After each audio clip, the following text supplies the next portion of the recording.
Em frente com os cidadãos, pela França e pela liberdade. Quando olhamos a liberdade guiando o povo de Delacroix, não podemos evitar sentir-nos implicados, imersos em seus ideais. Para conseguir esse efeito, o artista fez com que os amotinados se dirigissem em nossa direção, como se estivessem a ponto de nos invadir. O quadro se inspira nas jornadas revolucionárias, conhecida como as Três Gloriosas, dos dias 27, 28 e 29 de julho de 1830. Significaram a queda de Carlos X, o último rei francês da família dos Bourbons, demasiado absolutista para os tempos que eram. Porém, Carlos, no mínimo, pôde salvar sua cabeça, coisa que seu irmão maior, Luís XVI, não pôde fazer. Foi guilhotinado como resultado da Revolução Francesa. Durante aqueles 3 dias, umas 8.000 pessoas, entre as quais mulheres e crianças, combateram ativamente nas barricadas contra as tropas reais. Uma grande parte da população os apoiava. Lhes davam munição e alimentos e das janelas lançavam todo tipo de objetos contra os soldados. Os fatos ocorreram em Paris. Isso explica a presença ao fundo das suas torres da Catedral de Notre-Dame.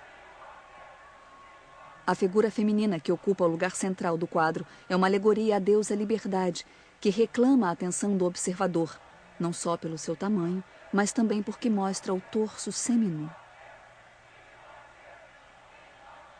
A beleza feminina contrasta com o horror da guerra.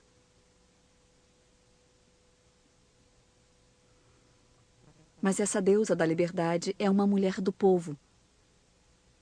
Tem a pele suja e pelo incipiente nas axilas.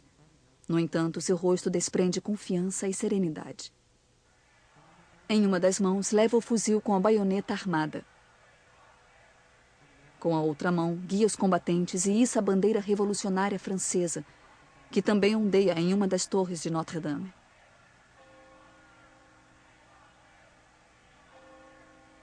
As cores da bandeira, o vermelho, o branco e o azul, aparecem insistentemente no quadro, como no lenço de um dos subelevados, e no homem caído aos pés da deusa. A liberdade é acompanhada por um representante da burguesia com cartola e fuzil. Seu rosto é o do próprio Delacroix, o pintor do quadro. Delacroix não dessa revolta popular, mas como bom romântico deu suporte a seus ideais de liberdade.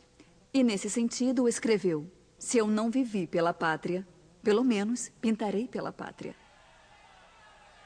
Para que constasse sua contribuição à causa, assinou em umas tábuas de madeira da barricada. Mas há mais combatentes.